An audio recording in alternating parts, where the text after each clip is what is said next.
Hello every one, വളരെ കുറഞ്ഞ സമയത്തിനുള്ളിൽ ചെയ്തെടുത്ത ഒരു കേക്ക് കണ്ടാലോ. ശരിക്കും പറഞ്ഞാൽ ഇങ്ങനെയുള്ള ഓർഡേഴ്സ് ഇടയ്ക്ക് വരുന്നത് നമ്മുടെ സെൽഫ് കോൺഫിഡൻസ് കൂട്ടാൻ വേണ്ടിയിട്ട് നല്ലതാണ് കേട്ടോ. അപ്പോൾ ഞാൻ വേറൊരു കേക്കിൻ്റെ വർക്ക് ചെയ്തുകൊണ്ടിരിക്കുമ്പോഴാണ് മലയാളി റെസ്റ്റോറൻറ്റിലെ സ്റ്റാഫിൻ്റെ കോൾ വരുന്നത്. ചേച്ചി എനിക്കൊരു കേക്ക് ചെയ്തു തരാമോ, ഇവിടെ വർക്ക് ചെയ്യുന്ന ചേട്ടൻ്റെ മോൻ്റെ ബർത്ത്ഡേ ആണ്, അപ്പോൾ ഞങ്ങൾ ഡ്യൂട്ടി കഴിഞ്ഞ് 10 മണിക്ക് ഇറങ്ങുമ്പോഴേക്കും വേണമായിരുന്നു.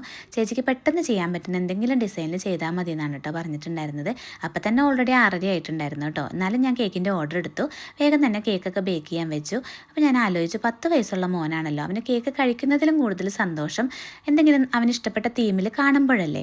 വേഗം തന്നെ കേക്ക് ഓർഡർ എന്ന കൊച്ചിനെ വിളിച്ചിട്ട് ഞാൻ ചോദിച്ചു, ഈ ബർത്ത്ഡേ ബോയ്ക്ക് എന്തെങ്കിലും പ്രത്യേകിച്ച് ഇഷ്ടമുണ്ടോ, അങ്ങനെയാണെങ്കിൽ എനിക്ക് പെട്ടെന്ന് ചെയ്യാൻ പറ്റുന്നതാണെങ്കിൽ ഞാൻ ചെയ്തു തരാമെന്ന് പറഞ്ഞു. അപ്പോൾ ആ കൊച്ചു പറഞ്ഞു, എനിക്ക് പ്രത്യേകിച്ച് അതിനെപ്പറ്റി അറിയില്ല ചേച്ചി, അവനെ എപ്പോഴും സബ്വേ സർഫേഴ്സിൻ്റെ ഗെയിം കളിക്കുന്നത് കണ്ടിട്ടുണ്ടെന്ന്.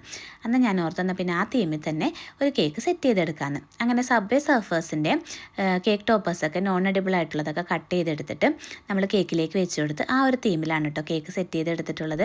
കേക്ക് ക്രം കോട്ടിങ്ങും ഫൈനൽ കോട്ടിങ്ങും എല്ലാം ഒരുമിച്ചാണ് കേട്ടോ ചെയ്തിട്ടുണ്ടായിരുന്നത്. പ്രത്യേകിച്ച് ഫ്രിഡ്ജിൽ വെച്ച് സെറ്റ് ചെയ്യാനുള്ള ടൈമൊന്നും നമുക്ക് കിട്ടിയില്ല. അങ്ങനെ പറഞ്ഞ സമയത്തിനുള്ളിൽ തന്നെ നമ്മൾ കേക്ക് ഫിനിഷ് ചെയ്തെടുത്തിട്ടുണ്ടായിരുന്നു. ഇതാണ് കേട്ടോ കേക്കിൻ്റെ ഫൈനൽ ലുക്ക് വന്നിട്ടുള്ളത്.